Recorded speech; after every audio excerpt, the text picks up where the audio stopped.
CNN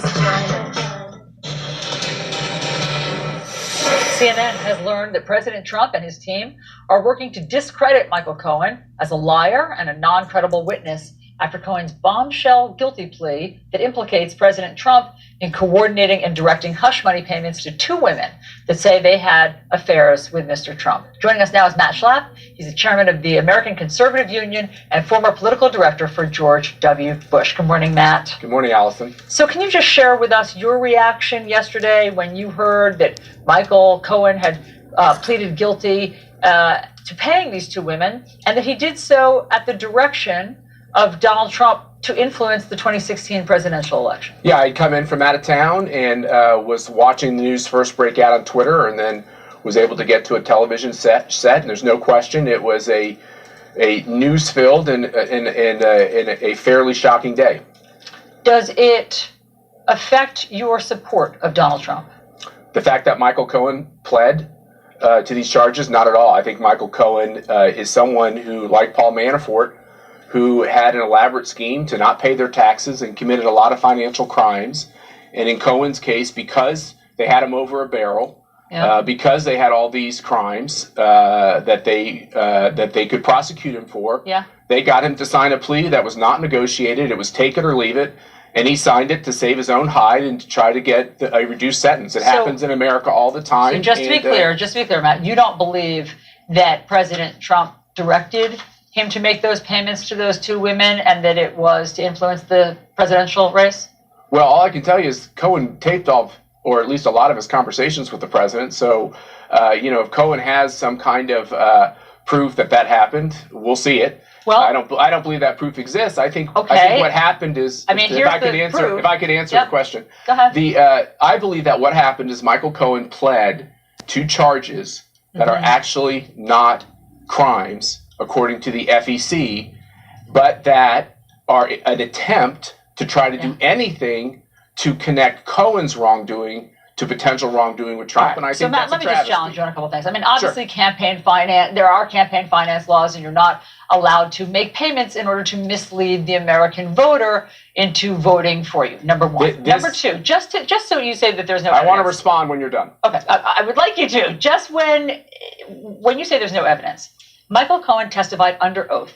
He did so in an open court.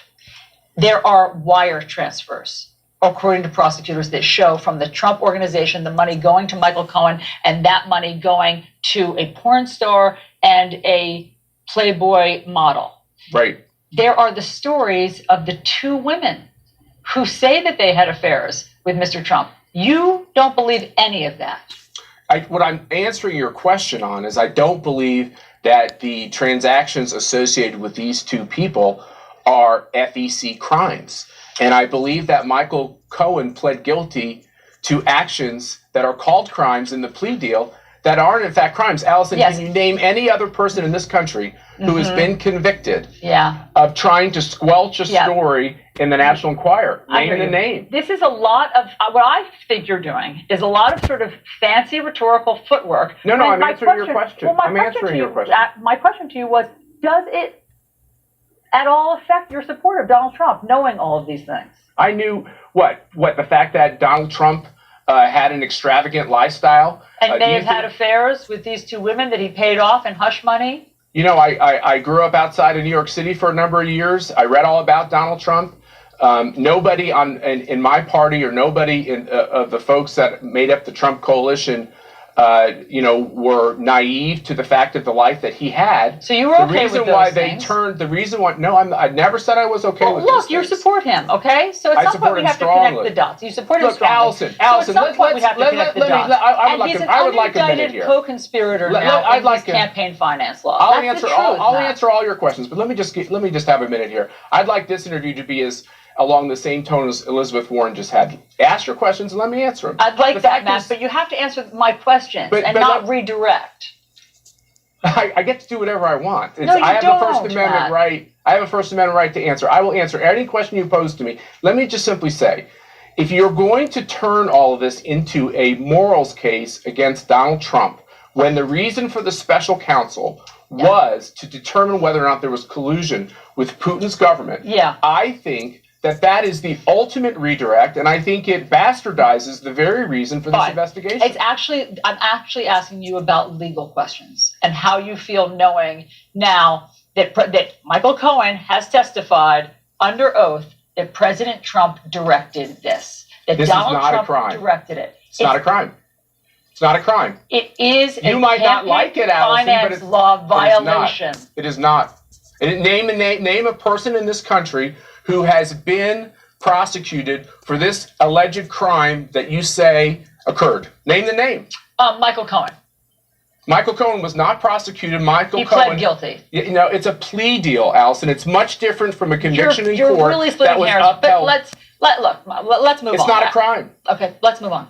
I mean, you're saying that Michael Cohen just pleaded guilty to a non-crime, which you're seems saying a crime bad is legal advice. No. Let me just say, I'm not a lawyer, and let me tell you this: I think that what happens with rich people, CNN might have employed people in this case too.